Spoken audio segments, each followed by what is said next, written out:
right, well, we're with head coach Victor Santa Cruz after a Week 1 win over West Texas A&M. And, Coach, you've had kind of the weekend to reflect on it, look through the film. Yeah. What did you notice about your team from that game? What really stands out to you?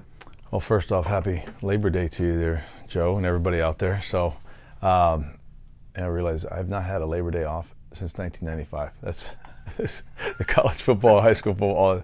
Anyhow, here's what stood out to me. Our team played fast, which is what a part of our MO. Our team played as one, and they stuck together. There's highs and lows throughout the game. The sideline never turned on each other, and the sideline kept believing the whole time also. Even after interceptions, defense would just go right out and play football, and offense would just keep coming back out, and they wouldn't, beat themselves up to the much that they're not productive the next time. So you had that, and then I think lastly is you just saw that collectively our guys did their systems well for Week 1. They understand what we're trying to accomplish, X's and O's for Week 1. And that comes back to now, we're going into Week 2. And the difference between Week 1 and Week 2 has got to be significant. The challenges are they're in school, there's not as much time to have with them, so our coaches have got to be amazing educators right now to say, how do you teach these guys in Week 1 and Week 2 to evaluate yourself with a fine-tooth comb, and then to make sure that you have the time and you teach it and install it to get ready for this next opponent coming up. And so you touched on two things there that are kind of unrelated, so I'll try to get to both of them. But the first one, that growth in Week 1 to Week 2, and we talk about that every year. But yeah. I think every year it's different in what area you're trying to grow. What would be that area you're trying to grow this week? Yeah, well, we got to get rid of those turnovers. The turnovers, we're -1 for this game. That's not good. Those we'll clean that up. That's not who we are. It's not what we're going to be, and we don't accept that. So we're always about the ball, taking care of the football, and so we're going to do that. And so defensively, I wasn't happy at all with the tackling early on in that first half. Tackling was just unacceptable for what our standards around here. And so they did a much better job in the second half. I know the defensive staff really made it point in the second at halftime in their locker room to say, you have to clean up your tackling. And so it's an area of just we take a lot of pride in how we teach tackling here throughout from day one. But it's just it's that game one. It's that adrenaline pumping. And so I always say this is that game one tells the truth. It is a true test. The nervous system we want to find out exactly what it owns is when there's live fires happening. These guys can pass a written test, they can practice it well, but when you're in a real life game, that's, as a coach, you got to look at it and say, hey, there's the truth right there. So what you see is what you have, and now move forward from that. And then the second thing I wanted to touch on that you talked about earlier was just the the turnovers happen, the defense just goes right back out, goes about its business. Just that overall confidence that projected itself there, and it didn't look like a young team. It didn't look like a team that had a first-year starter at quarterback and a lot of new guys on defense. Where do you think that kind of confidence came from with your team this week?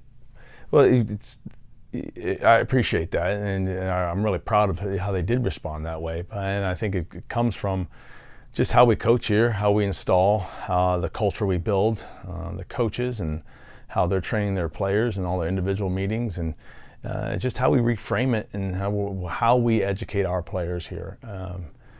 There's way more to this than an X's and O's, and it's the mind. You got to conquer the mind to be able to conquer on the field. And so for our guys to show that training did take over, all the camp training, and then they go back to spring and just how you handle situations. And we do talk about that growth mindset all the time. Our guys are people who can say, hey, here's the circumstances, just reframe it so that it's our next opportunity. From the different periods we do in practice, to always try to put them in a challenging situation, and to learn that as soon as you can be a player or a person that's I'm comfortable being uncomfortable, then you realize, hey, you're going to maximize that next opportunity, because you can't dwell on the past. It's over. It's like just keep pressing forward. Joe had mentioned the young starter quarterback and sophomore running back. Star was born in Reddick, first back to ever have over 200 yards in the history of this school. Yeah. And we're talking Christian Okoye, Watson, Gotta love that. Yeah, you love it, and you're so fired up for Zyke just because it's his third year in the program. You know, he has high expectations for himself, but it's taking the time. We've always told guys, you're not going to step on the field until we really determine that you're ready for this. And so, you know, his road has probably been a little slower than he would have liked it to be, but to come out and say, hey, you know, you're ripe, you're ready to go, and it showed. It showed that I love the way he was decisive in his run, hitting the hole. He ran downhill all day. There's multiple clips where he's running through people, and then the touchdown run, there's three people try to tackle him, and he runs through them, and he gets that hard score. So. I even appreciate more his pass protection, how he's picked up on that. And so that's a lot of hard work and study, and I think that epitomizes the program, epitomizes what we're trying to develop here. Because I think one thing I would say about our coaching staff, and I'm really proud of these coaches, that they're some of the best of developing talent, and you learn that from being in this, you know, in this Division II atmosphere. We've got to be able to find the talent, identify it on the recruiting trail, and develop it. And that's, I'm really proud of the staff to be able to do that. I mean, I'm also equally as proud of Zykel to say, hey, you had the mindset to just take the training, keep growing, to not get frustrated. And even when those real frustrating moments did happen, he didn't abort his opportunity to keep growing, and it pays off on a night like last Saturday night. You know, we're just talking about a new era. You know, Andrews graduated on, but the new era, they're so young. Tyrone, they don't act young. Yeah. Tyrone, yeah. Tyrone and Reddick. Yeah, it's once again, it's a tribute to who these young men are, and you know, we've talked about in the recruiting process. You're trying to, you know, it's that talent that gets you on the recruiting radar. It's who you are behind the talent, the character, and the life story that gets you through the evaluation to make it to our program. Because you know, we're gonna ask you to grow in areas far beyond even athletics. And so Tyrone and Zykel are two great examples of young men who took the hard coaching, took the life lessons, and you can tell they're just a joy to be around. They play for their teammates, and they're at a place now where they're really doing a lot for this program. Good future. Defensively, Aaron Berry, I mean, I think you talked about what you liked about the defense was how they played fast, and they're 5.5 tackles for loss. I'm staring at the number, but I know I did it. I know it's right. You know, 14 tackles, 5.5 tackles for loss, 2 sacks. Talk about the game that he had and what he's able to do as a leader, as a senior on that defense. It's just so you said, senior, a leader. It's what you want from a guy. His fourth year in this program, and he's got a lot of football under his belt. And I think where I want to applaud him is that this senior year, he has really chosen to just be free in his thinking and how he plays, and to run the system. And over summertime, we gave him some challenges that we said, hey, here's where you need to be able to grow as an athlete and as a, you know, schematic understanding and as a leader, to be have the type of senior season you want. Now, we've got a lot of the painting left to be painted, but to see a week one, the 5.5 tackles for a loss, that's just a guy playing lights out, man. That's just, you know, there's that spirit behind him. There's hair on fire we always talk about. And it's so infectious to the rest of the group, and it's a lot of fun to see him play. But yeah, that makes a big difference, and we hope for a lot more of that this season. Speaking of defense, wow, what a great first game. And I think Tyrone told me this, he goes, defense wins championships. You gotta love a game like that, where the big moment in that game, just before half, when Pitts, and I talk about Pitts and his 2 interceptions, made a crucial interception, and that just seemed to roll over in the second half, and the defense stepping up the whole game.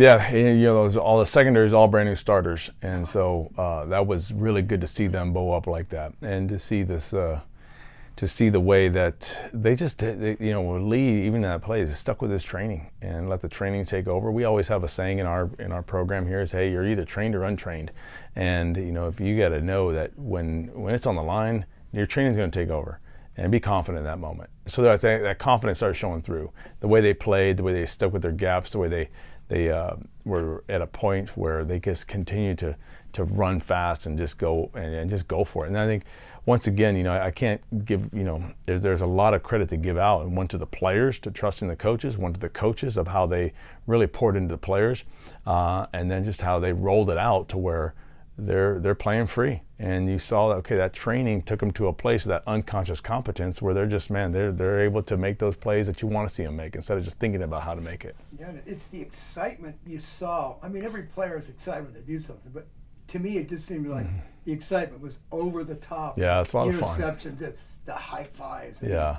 Gotta love that. That was watching the film. I think there was a one Ulysses Pickett after that interception. You talk about Lee. You see him just celebrating his teammate, and that to me is a sign of a great brotherhood. That's a sign of a great football team when teammates are genuinely excited for each other and someone else's success.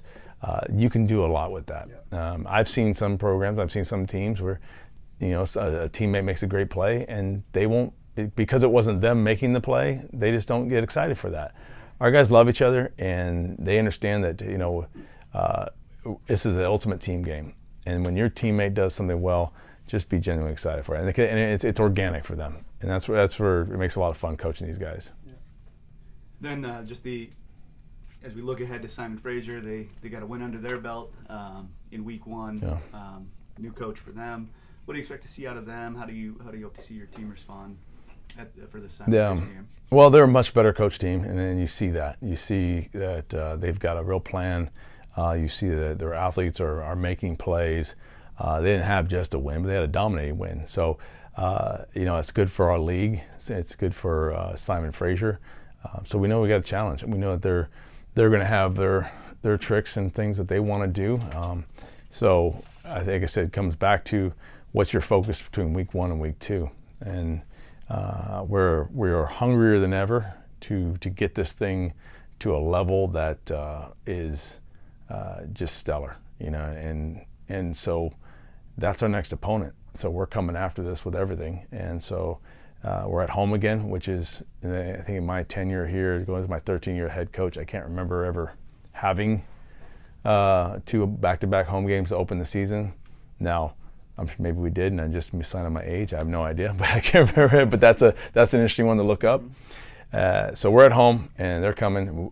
We've got a lot to fix and a lot to get better at. So this is our chance. Mm-hmm. And then halftime of the game, you'll be in the locker room. You won't be out there for this, but there will be a presentation of the Cornerstone Cup trophy with a rivalry between APU and Biola. And again, the two schools don't compete in football. Yeah. But what does it mean to you to have that event and the trophy is sponsored by West Coast Sand and Gravel.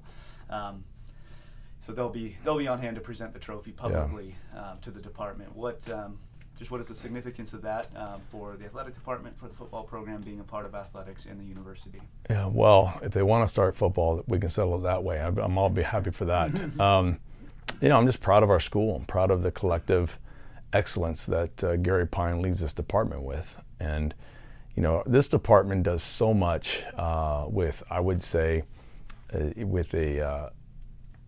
without the kind of certain resource that someone else would. So all the coaches, I learned so much from all the head coaches and assistant coaches of other sports here in this department.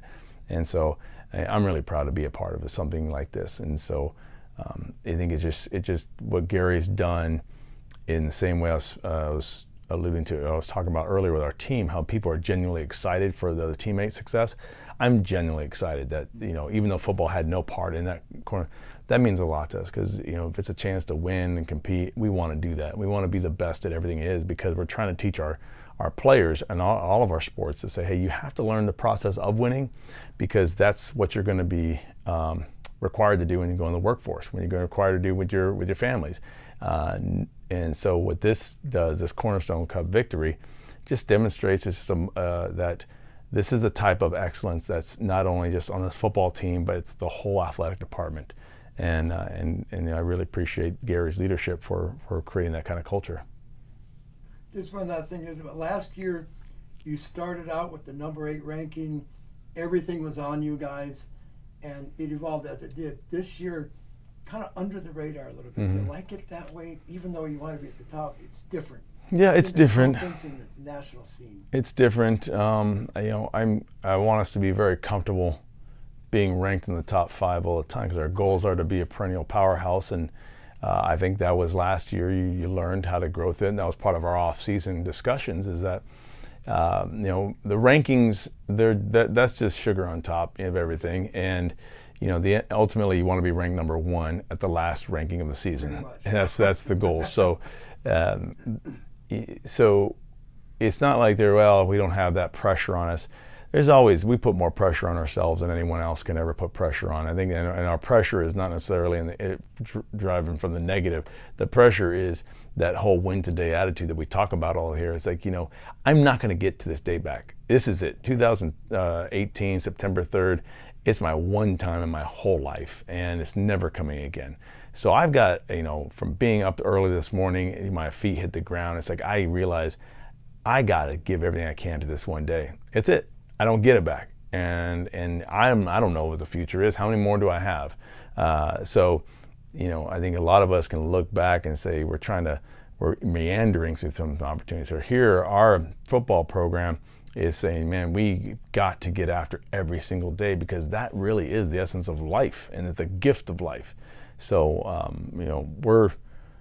we're very happy with just, just give us a chance to go live and compete today. And that's what we're looking for. And that's what that game seemed to do. They were loose and happy and played really for a 17-7 game, which was a great competitive game. Yes. And that's where you want to play. It's a lot of fun. And we talked earlier before the game is that this is a tremendous blessing. All right. And it's one of the things is you have an opportunity that millions of other young men will never get. And so why we turn this into the grind, all that, that's a negative connotation word. Gears are grinding. That means something's not going right. For us here, it's the opportunity. It's the challenge. It's the blessing that you have here. It's the next. It's your life happening. It's the next win today moment. And so, you've got to flip your script in your head, because I think I've spent too many days of my life saying, it's the grind. And you know what? That physically starts to take a toll. That changes your whole frame. It changes how you even speak to your wife, how you speak to your kids, and just, that's not us here. That's not us. We don't want to be about that. We want to be about, this is our opportunity. We're excited and can be more happier that we get to play another game this Saturday. And just so you know, we've got some decent interaction on Facebook. Just some people commenting in the last comment from Tracy McFate, which says this is going to be a special season. Yes. So just what is your comment to those people, and just your reaction to Tracy's comment? Well, Tracy, it's going to be special as we make it special, and that's part of what I just alluded to. This is going to be special. We're going to make it that way. And there's seniors in this class. I'll never be able to spend this much time with them again. Will they be my friends forever? Yes. But will I ever have this much time dedicated to interact with them? Probably not. And so this is going to be special, because this 2018 senior class is going to come again. Is it for Julie, Amy, and Liliana and Jerry? I appreciate all the support and everything you have. And I realize that we get the real the joy and the privilege, the honor to coach somebody's son, to coach somebody's grandson, to coach somebody's nephew, to coach somebody's friend. And we get them for 20 hours a week by the NCAA rules. And a lot of times they're just hanging around our offices to say hi. So, I've got a big responsibility to make sure that how we're interacting and what we could do would reflect a lot of the values and stuff that their parents would want for them to grow up in. Great. We've taken a lot of your time, so thank you for that. Thank you very much.